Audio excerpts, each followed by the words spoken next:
ওই দেখেন চাঁদ উঠেছে, কি সুন্দর লাগছে দেখতে, লম্বু গাছের ফাঁকা দিয়ে দেখা যাচ্ছে। খুব মনে পড়ছে বাবার কথা, বাবা নেই, চলে গেছে ওই চাঁদের কাছে।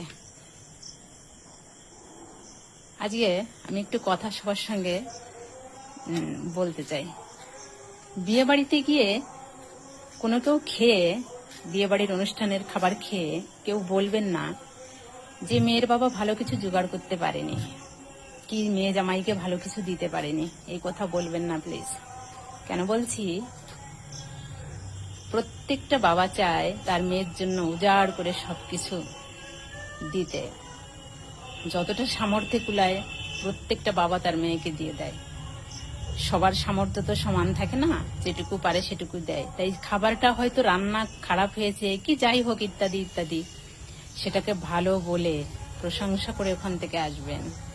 কখনো যেন তা সেই বাবার কানে পৌঁছায় না যে ভালো কিছু করতে পারিনি। এমনিতেই ওই সময়টা ইমোশনাল টাইম থাকে বাবা মার। তারপরে যদি শোনে যে ভালো কিছু হয়নি, লোকজন একটু খারাপ বলছে, তাহলে সে বাবাটার কি অবস্থা হয়। প্লিজ সবাই বিয়ে বাড়িতে গিয়ে প্রশংসা করতে করতে আছেন, হ্যাঁ সব ভালো হয়েছে, সবকিছু ভালো হয়েছে। আর প্রত্যেকটা বাবাকে একটু হিম্মত দিয়ে আসবেন প্লিজ, এটুকু অনুরোধ রইল।